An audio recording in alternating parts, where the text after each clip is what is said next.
Hola, soy Alfonso Escamez de Pecados Veniales y en doble firma vas a poder descubrir casi todas las marcas de relojería independiente en nuestros Indie Talks. Espero que os guste.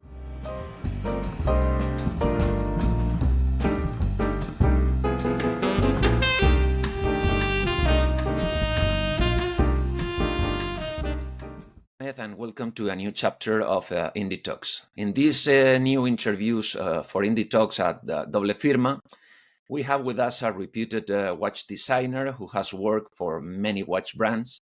Together with his partners and friends, Manuel Emch and Amer Cindy, at the end of 2023 have presented a new brand, Kollokium, with its first model, Project One, that has been sold out in a few hours. Today, we welcome Barth Nussbaumer. Thank you, Barth, for being with us. It's a pleasure to have you here. Thank you for inviting me. Thank you for having me here. Thank you. Okay, then the first question is introduce yourself to our viewers, our followers. Who is Barth Nussbaumer and what has been your previous experience in the watch sector? So, I have started in the industry as an independent designer in '96, and I've been very lucky to start working for a very prestigious brand or very famous brand. One of them was Calvin Klein, the other one was Tag Heuer, very early in my career. So it gave me a great visibility, and I was really able to work for various type of clients, various type of products, and also various type of occupation from designing the watch, but also the surrounding of the watch. But I guess we'll speak about that also later. And I have also created a company called White, which I have quit in 2017. So I have really worked for nearly 3 decades now as a watch designer. Somehow always in the backside, as a joke, I always say that I'm a kind of a ghost designer because I'm always behind brands more than forward as I am today with Kollokium. It's kind of the first time that many people out of the industry or collectors realize I am existing. But I have been active for around 80 brands, from $200 to kind of no end. So from Calvin Klein to Peterman, Beda, and HYT, Louis Vuitton, and many others. Maurice Lacroix for 14 years. As I said, Peterman, Beda, and also Louis Erard with Manuel Emch, which I have been working with since early 2000. We've done together Romain Jérôme and also Jacques Hérault. So many very, very different things. And it's really, for me, very important to translate what the brand is into a product more than implementing my signature, my design signature. It's really, I always had this motto since I have started in the industry. I'm not designing for myself, but more for clients. Okay, great. Do you remember your first watch when you were a kid? The absolute first watch I remember, it was in the, I guess, very early 80s. It was a digital small watch made by Rotary, which was absolutely not famous to make digital watch. But this one is the one I really wanted, and I got it. And actually, the one I really wanted was the little one with the calculator. But I get a smaller one. I got a smaller one. And the first serious watch I received, which was really a dream, it was a Rolex Submariner for my 20 years birthday. Okay, great. Being born in Switzerland is quite, I think, quite easy to be involved in the watch sector.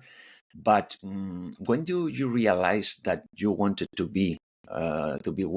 work in the sector? So yeah, to jump on the fact that being in Switzerland is often related to watches. My great grandfather was one of these typical farming during the summer and cutting rubies during winter and evening. So that's my connection, my family connection to the industry. And also my father was and is a antique dealer and also art teacher, and I grew up in a very arty family. And amongst all the collection and he was having, he also had a few obviously a few watches, mostly watches from the Art Deco era and a bit like pieces from the 30s, 40s, but nothing fancy, just nice pieces and design that struck him. And so there was always, and to be totally frank, the collection of watches, nothing was precious, but everything was in the toilet. So every time we were going in the toilet, there was the collection of watches. And so I realized I wanted to design watches while doing the art school in La Chaux-de-Fonds. I was learning jewelry design and making. Very quickly, I realized that making was not so much my thing, but the design part was really what interested me. And during the courses of the school, we had to make one watch complete. Obviously, not the movement, but just the surrounding. So we had to design it first, and I realized, oh, that's really interesting. I really like it. And then I realized that there was people around like doing this as a job. And I really quickly realized that design is going to be my thing, and especially watch design. Maybe if I would have grown up in north of Italy, I would have designed shoes or jewelry. But it was also very logical around Switzerland to do that. But at the time, there was absolutely no school to learn that. Today, there is like, you can choose a watch design school, but at the time, there was absolutely no school for that. So you had to learn it by yourself. So I joined as a trainee. I joined a first company founded by an ex-person from Omega called Ellen, and then I made I was working for a bit more than a year for Rodolphe Catin, who made Rodolphe by Longines, which was quite famous in the late 80s, early 90s. And then I worked in Milan for Timo, which was mostly working for Removile and Vacheron Constantin. These were the other things.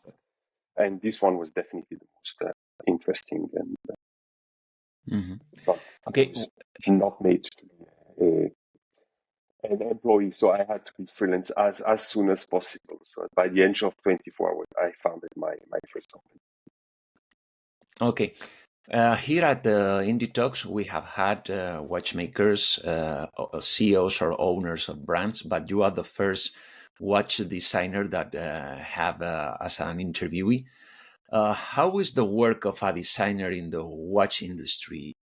Is your work more focused into cases and dials, or does it has also influence on the calibers?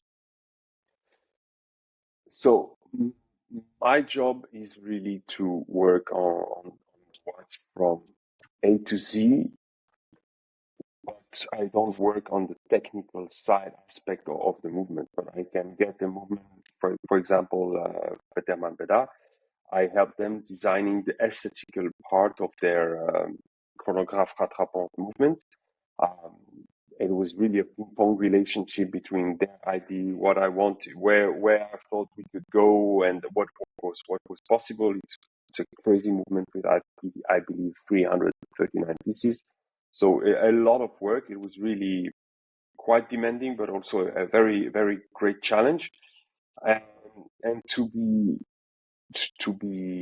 honest, I work for I do dials, I do cases, I do bracelet. If I have to design a buckle, I design a buckle, and sometimes I go even further with packaging, display, boutiques, and booth when there was bigger fairs in the past. So it's a very general general work. I also have designed in the past. I had a restaurant back in Neuchâtel, so I designed that. I designed a bar. But my day, and of course jewelry. I've done really big things for Louis Vuitton, for example. But always in the backside. So I do everything, but I was always, since Kollokium, I'm in front, as I said before, but always in the shade. Mm-hmm. Maybe a difficult question. Is there enough innovation and originality in the watch design today, or do you think that the brands take too few risks? It's not. It's a very. The answer is necessarily subjective. For me, Kollokium is the answer for more creativity. But I think very often people are designing things that they would love to possess or that they admire. So I think that's also why we see a lot of vintage-oriented brands, which it's not that it's not my cup of tea, but I think I would, and that's what I did for Kollokium again. If I had to create a brand, even today, I would try to not to look in the past, or at least not to look at the industry to make something that is different. But it's very difficult because at the head of companies, you have very, very few creative people. You have managers, and they act with their taste, and they act with their guts. And in general, you need to have somebody with a very, very strong mind, and sorry for the word balls, to go further. I think if Richard Mille was not Richard Mille and there were like five to decide what to do with the brand would have been a bit more creative and a bit more consensual, and at the end it would have not been what it is today. And I think you need strong characters at the head of companies, and also people who are interested in more things than just the industry. I think you have to open your eyes to be creative, and then you need to dare. You can decide to be a generalist brand, but you can also decide that you want to be a creative brand. You can decide everything is allowed. It's just that it's true that if we look at the whole industry, the very creative brands are not numerous. But there is creativity. If you look at Cartier, the joaillerie is extremely creative and beautiful, but they also do more simple things. If you look at Hermès, they also have this discrepancy between the very creative project and the more simple project. Unfortunately, there is for not over rich people, the creativity is a bit inaccessible. And that's also the reason why Kollokium is positioned where it is positioned. Mm-hmm. Yeah, but I think the mainstream brands are not risking, and they have the resources to have Because more that's creativity. why they are mainstream. Yeah. But I'm always looking at the independent brands like yours and the other independents that are risking a lot, are more innovative. They are presenting new designs that are quite different from the rest. Maybe they don't have that kind of big groups behind them, and they can risk, and they have more freedom, no? So we have freedom, but we also challengers. So if you want to be visible, I think you need to be different. Very often when I look, I'm not going to mention anyone, but very often when I look at the collection or the assortment of some brand, I just see the Excel sheet and I say, oh, I need metal with blue dye, metal with black dye, metal with silver dye, and a bit more sporty, a bit more classical. And then at the end, the collections are very similar. But honestly, I think it's more a human a human frame, because if you look at the other industry, it's the same. Somehow, cars are the exact same. I always take this example. Audi started to make huge front grid in the early 2000s. I think it was the A3 Sportback at the time. And everybody copied them because it was interesting. And then if you see at the grid of BMW, it took them a longer time than others. But if you look at the grid today on a BMW, it's also enormous, and everybody followed the trend. The blinkers on the rear mirror also not everywhere.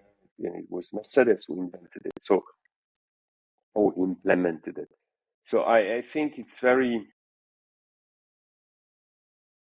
maybe the consequence of a you don't want to take risk because you have to invest, and it's difficult to maybe overpass that I don't want to say lack of creativity, but it's also reassuring to replicate something that exists. Mm-hmm. You have mentioned Kollokium. Let's start talking about the brand. How was Kollokium born, and who are your partners in this project, Manuel and Amer? What are your duties and responsibilities of each of one of you in the brand? Yeah. So, as I said before, I know Manuel since I started in the industry. Actually, I know him since much earlier than that because we kind of grew up in the same city in Neuchâtel. So I knew him from bars in my hometown in my late teenage time. And very quickly, when I started to work in the industry, I was actually working with his mother for Calvin Klein. And when he took over the jacket hole, we started to really work together. So we did the first years of jacket hole together, and then when he left the group, we worked for Home together. So he was always in the brand development side. He knows all the retailers. And Amer came in the scope for me a bit later, but Manuel knew him since very long because Amer bought a jacket hole when he was a young man. So that's how they met. And Amer was the first community manager in the watch industry. So he was working for Hebrew, let's say 15, 14 years ago. And actually, both Manuel and Amer were speaking about the exact same thing, but the two of us in our side, and Manuel was in the middle, and he said, "Oh, maybe we should all connect together and build something together." And so we come from very different fields. So Manuel, as I said before, is really in this brand development side. Amer is definitely on the social media collector side, and obviously myself, I'm on the design side. So the three of us, we really cover the 360 degrees of the what you need to create a brand. And to answer the other side of the question, we really wanted to create something. I think it comes from a frustration, and I have heard a lot from people who created brands in many different fields. It's a bit always the same. You're like, oh, I'd like to see this, but I can't find it anywhere. And there was on my side, there was things I really wanted to implement. Typically, the injected case, the casted case is really something I wanted to do since many, many, many years. And I was never able to implement it because nobody wanted to follow me on this idea of casting, because it had like a bad reputation of having bubbles and it was perfect surfaces. And so we decided to use that because some others said it was not possible. So I also designed the case and treated the case and kept the case as raw as possible because of that. But at the end, it worked much better than expected, and I think we will create a friend definitely because it offers really fantastic possibilities. Then, of course, there is the design is also, I made all these concave surfaces because it's surfaces which are perfect for sandblasting, but are not working if you want to have for example, a nice brush or a nice polish. You cannot really go in these surfaces. So all of that, the design came from the technique and not the opposite. And yeah, to answer the very first question, I think we all wanted to create something also out of history, without borders, without passive. So when you start a new brand, you go where you want, and that's what we did. Mm-hmm. Okay. Why have you used the name of Kollokium? What do you think is the brand DNA and it makes the brand different from the rest? So what makes the brand different from the rest is definitely the design and where we are taking the inspiration from, which is, it's definitely, the inspiration came from industrial elements, forged pieces. Like, for example, I had a hook coming, I guess, from boats or something like that. It's probably a huge element. I just had which had the structure, also had the reference on it, and I was like, this screams brutality and very strength. And so the inspiration really came from the industry on the watch case side. On the dial side, I really wanted to create something, instead of like making nice indexes and looking and searching for the right angle and the right curve. I really wanted, my primal idea was, I want the computer to design the dial, and it means that it's something I could not create by myself. It needs to be, the computer needs to somehow do the works, and I tried many different things until I found a tutorial, which was, that's what I am going to use. And the third, so that was very 2D. And the third thing was definitely, I wanted to work with three-dimensionality, because I think it's something which is, when you see a dial, it's general. Yeah, you can have like raised indexes. Sometimes they're very raised, but it's always very, it's flat, and the verticality is not really present.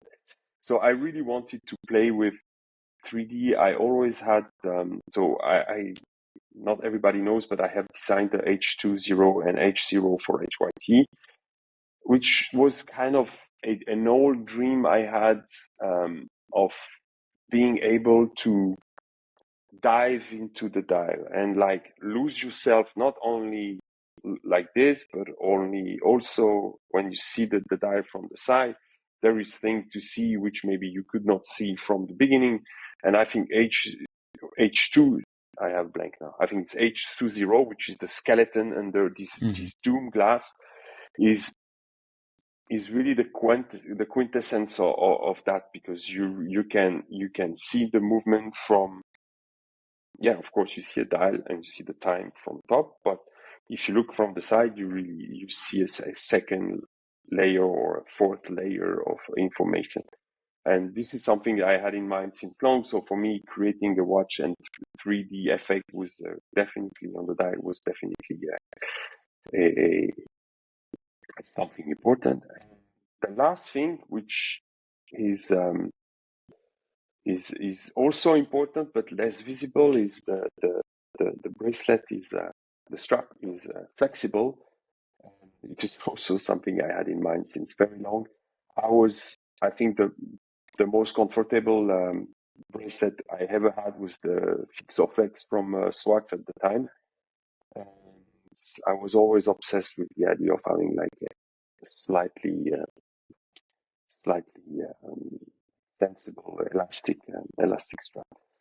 And to answer the last side, or I think it's the last, the name Kollokium became really an evidence. So it's the root is colloque in French, which is actually a gathering of specialists who are reuniting to debate about the project. And that's really what we are. So for me, the meaning is more important than the sound of the word. Mm-hmm. One of the things that surprised me more when you released the watch was the dial.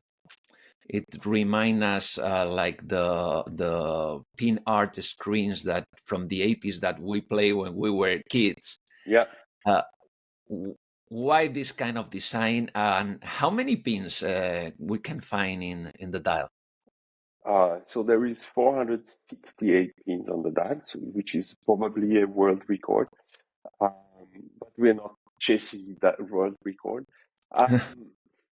Honestly, as I said before, when I created the pattern, so you have to imagine that the base of the dial is a very simple 12 index with wider markers at the 12, 3, 9, 6, and 9. And then everything is blurred, and then I created those pixels. And that was the first step. And then very quickly I as I knew I wanted to work with the third dimensionality, I was okay, this pixel needs to get out and go up, and if they go up, they I don't want them. First of all, there is hands which needs to turn, so they can't be all at the same height. And I really wanted to create this wave effect that you see when you see the watch from the side. So it was a iterative process from the 2D to the 3 dimension, and the pin art thing was a consequence, but it was more a, I think when it was finished, it screamed, oh, this could be the same, but it was not a will from the beginning to play with this game. Mm-hmm. What is the size of the case? Let's talk a little bit about the specifications and also the water resistance. So the dimension of the case itself, where the reference is 38.5 millimeters. The base of the case, which is actually the case back, is 40 millimeters. The thickness is around 11 something. Mm-hmm. And yeah, these are the main dimensions. It's also a good surprise. We've heard many times people seeing the watch, they are, oh, it's less big than I thought. And it's true that often watches have been too enormous for human wrist.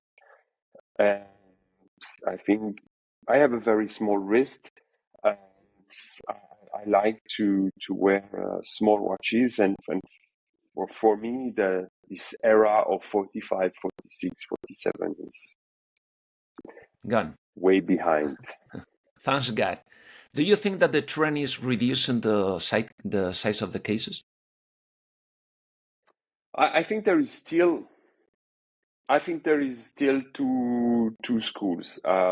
Definitely the over 43, 44. I think that's really dead.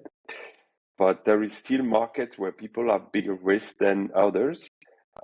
Typically, if you go in the US or if you go in Japan, there is definitely a difference of size of wrist. So I don't think that the Japanese people ever thought that the 47 millimeter Panerai was a very fun to wear watch, and it was perfectly fine for the American market. So I think the trend of super big is over, but there is definitely for example, at Louis Erard, we have 39 and 42.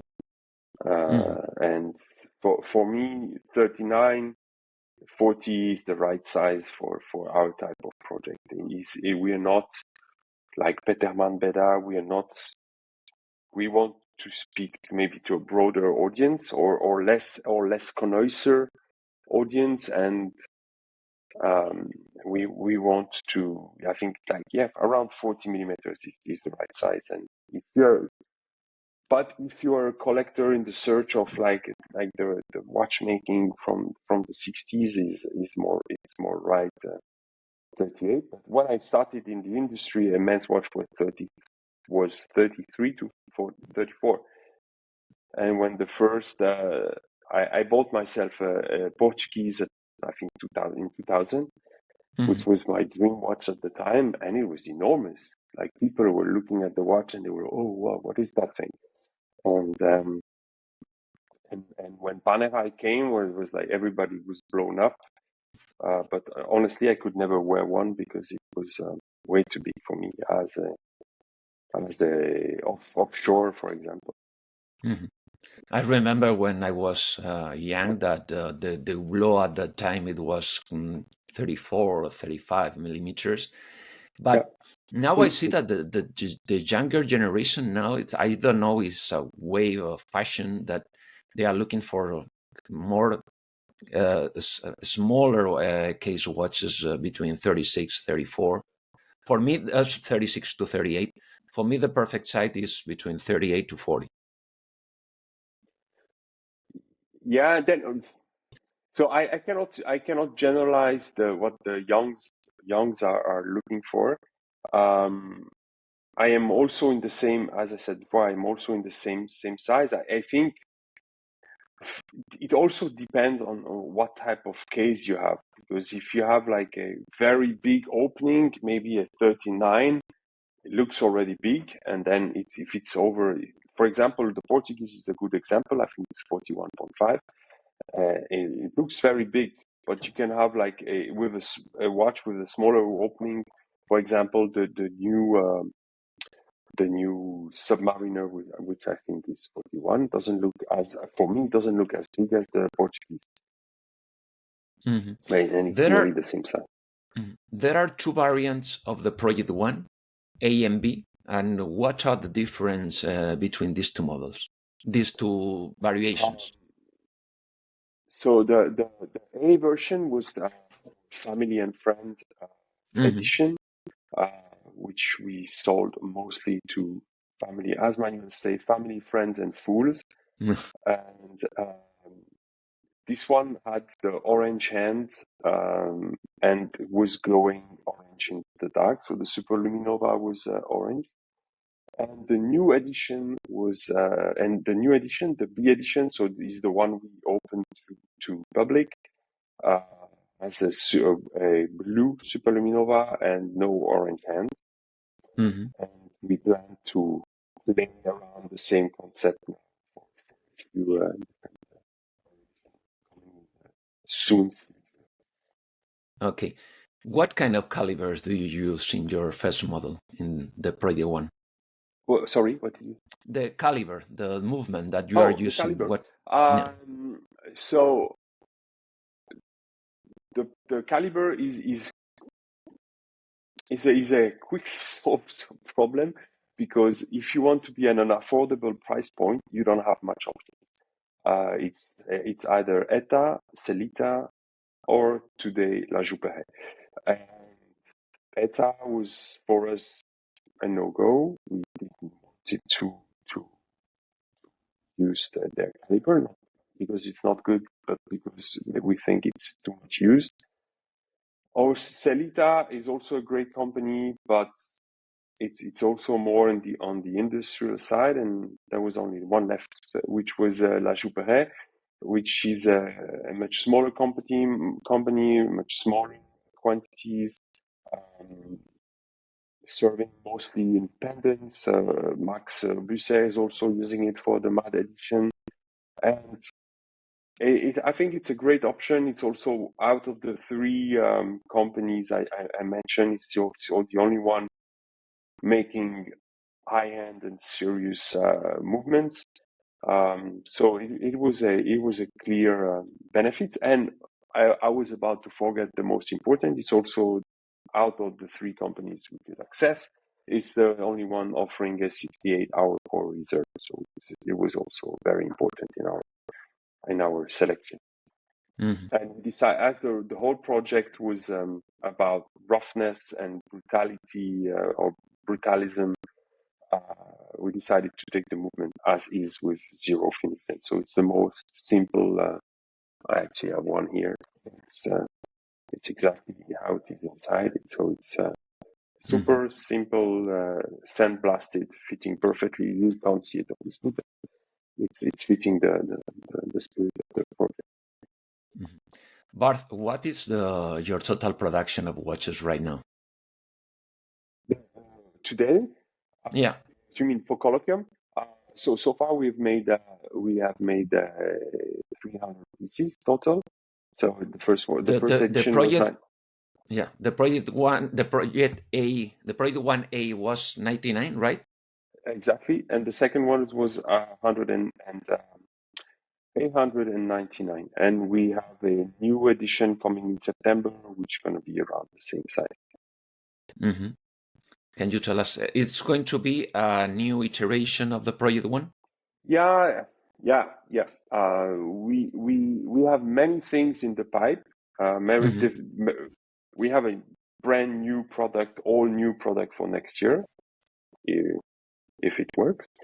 And we have many iteration of the concept, because we think we can do many different things, and we have we will push the concept with as far as we can, because we think it's interesting and still unknown, because 300 watches for 9 billion people is still nobody knows. So we think we have room for fun. Yeah, but what do you think about the reaction of the watch enthusiasts and collectors, considering that you have sold out all your watches in some hours? It's amazing. In minutes, some minutes. In minutes. It was okay. not, some minutes. It was less than 4 minutes. Everything was out. Honestly, when we created the project, of course, we have a lot of know-how, the three of us, but still, you never know how people are going to react. We knew we made something different. We thought it was interesting, but still, deciding to go for 300 watches was, we thought we will find people, because we know a lot of people, but you never know. So it's the reaction was honestly far beyond what I expected. I thought we will send them in. It's gonna take maybe a month or two before we sell everything. I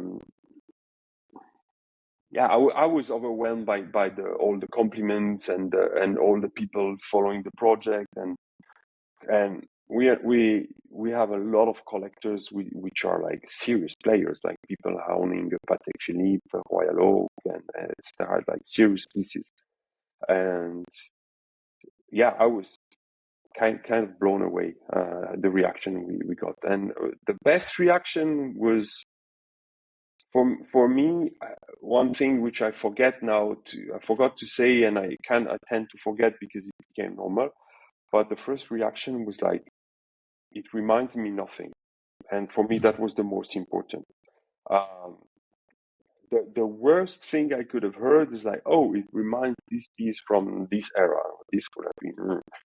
That's really the last thing I wanted to hear. And it did not happen. Of course, many people mentioned the game, which is totally fine, because again, the inspiration, even if it was the idea, if it was not the idea, the inspiration would have not come from the industry itself. And people were also pleasantly surprised by the size, because of course when you see the product in picture, you cannot really figure how well it fits on the wrist. And the third thing is also it's super comfortable to wear, and I have heard that a few times, and it's only due to the size of the watch, obviously, but the plastic strap makes a whole difference. So when you were designing the project one, it was just the three of you designing everything and deciding how it's going to be, or yeah. in this type of projects, do you ask collectors or watch lovers to know their opinion? No, for once, we do what I really wanted. So I really pushed my two other colleagues. We all wanted to do the same. We all wanted the same level of freshness, and I really pushed because it's my work. I really pushed my two other colleagues. And I really strongly believe that the more you ask the opinion to people, the more you lose all the interesting part. So maybe it would have been different with that project, but I have worked, and then I mentioned the names, but I have worked with huge companies, and it's not that the fact that there is so much levels of management is always killing all the substance and the interesting elements of a project, and then at the end you end up with something which is too flat. There is like you erase, and then at the end you end up with a pebble with no asperity.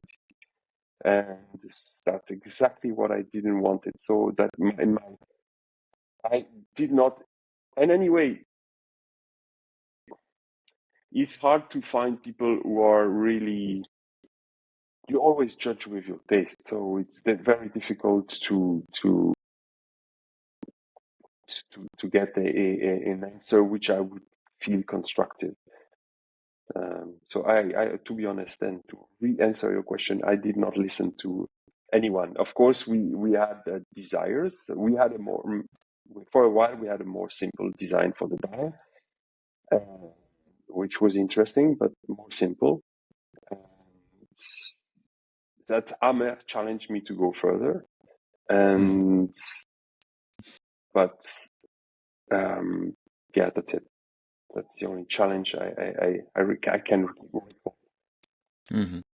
I have to recognize that I love the design. You know that I Thank you. love different watches, and that it's, I think, something completely different from the rest. Yeah, but for me it's fundamental. I could not imagine to launch a brand today without being different, and a clear difference, not like an assemblage of different variation and a new cocktail of all things. Mm. You have said that you have new models coming in the pipeline. Those new models are more design oriented than going for new complications. Yeah,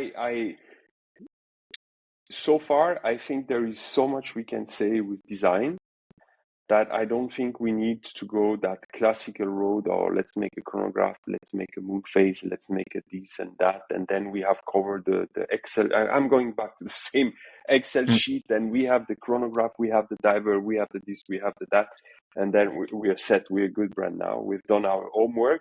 I want to continue being creative. I want to go down the same road. Because even if it's still a project, I think the project has now a very strong DNA, and I think we can. I'd like to keep it, but there is room for creativity and for more surprises. Mm-hmm. Great. How the three of you envision the future of the brand? How do you see the company in 5 to 10 years? So yeah, I cannot project I cannot really, I have already a hard time to imagine that we already sold 300 watches and we are now in a process of relaunching a new something, and we have committed to La Jouperet for next year. So I have already a hard time to cope with all these facts. So I have a hard time, even harder time to imagine what's going to be our future. I really hope that we will be able to create, to bring creativity and to stay fresh and to continue to surprise people with a different offer than the big bulk of the industry, or at least the big entry price point. Because I think if you have 50,000 to spend on a watch, there is always something very creative and very interesting. There is many brands I really like, brands I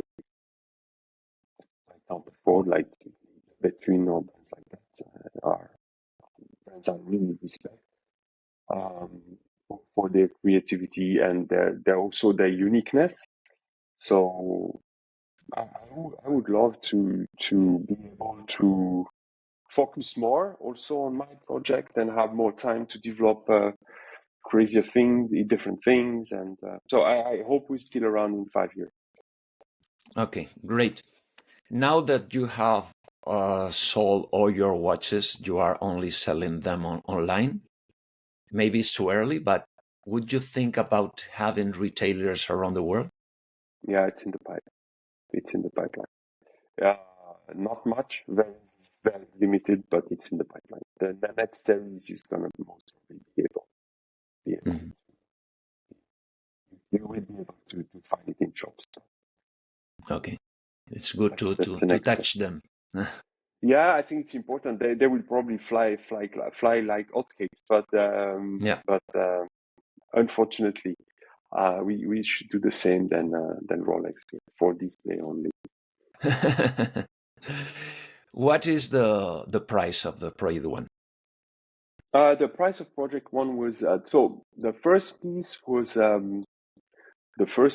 at 2,333 and 33 cents.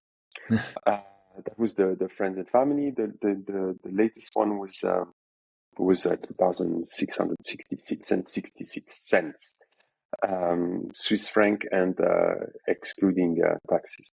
So we were selling to mostly to quite a lot went to Switzerland, but most of them are going abroad anyway. So you have to pay taxes when you get your watch. Yeah. Are you planning to maintain those prices for the future models? I would love to say we can, but we live in a world where everything is increasing, and I think unfortunately the price of components is getting like that. So we will try the hardest to stay in the same spirit, but my goal is to close no doors. So to go back to your previous question, we would probably have like more expensive version in the past, but I also would love to have less expensive version also, and be able to speak to a maximum amount of people. So okay. I don't want to exclude anything, but it's clearly not the goal is not to make a tourbillon and stuff like that. Okay. Then my last question is a question that I do to all my interviewees. If you were not wearing a Kollokium watch, which brand and model would you wear and why? So everybody who knows me knows I think that you are going to surprise us. So no, but because everybody who knows me knows I'm kind of never wearing what I have designed for many reasons. One of them is when, as a designer, when you start a project, you always have a vision, and then your vision is confronted with somebody else's taste, or somebody, or a market, or or something that you believe in and is not represented or is not present at the end of the project. So it's really the fruit of a compromise. So sometimes a lot, sometimes not so much. And therefore, since I am a late teenager, I always worn Rolex. So I have the chance of owning a few. So I have the one I received from for my 20th birthday, which is a sub from the late 80s, and the one I wear the most and prefer is the Explorer, the 36 millimeter Explorer. I think the new one is absolutely perfect. It's I think they have removed the proportion are really nice, and it's really what I love. And it's for me, it's the absolute essence of the everyday watch. I like the simplicity of it. I like the tool aspect of it, and I also respect the brand. It's really one of those brands like Porsche, which kind of like they are on track and they do. Sometimes they're a bit more creative at the moment. Not that I like it all the elements of creativity. I'm not a huge fan of the Purcell version, neither the Crown at 3 o'clock. I don't find that necessary. But it's a beautiful brand, and it's probably the one which is the most they are like a monolith. They're here since the 50s doing their things and not really taking care about trends. You do them 60 years to make a rubber strap, and they make it their own way. They had a hiccup with the titanium version of the Yachtmaster, which I found a beautiful piece, and I suspect it was too hard to make to their standards. That's why it's out already. And yeah, they're on track. They're making their own thing, and everything that you look on the website looks like a Rolex. And I'm not going to mention brands, but there's many other brands where you open the website, you're like, where am I? What is that? And then like it's the difference between having like fireworks or being on tracks. So I really respect the brand, but there is many other brands I respect. I really respect the success of someone, as I said before, like Richard Mille. Do I like the product? Not so much, not my cup of tea, but like I have a huge respect for what he did and the success he has, and then I also like what Max has done, and everything, as I said before, is really.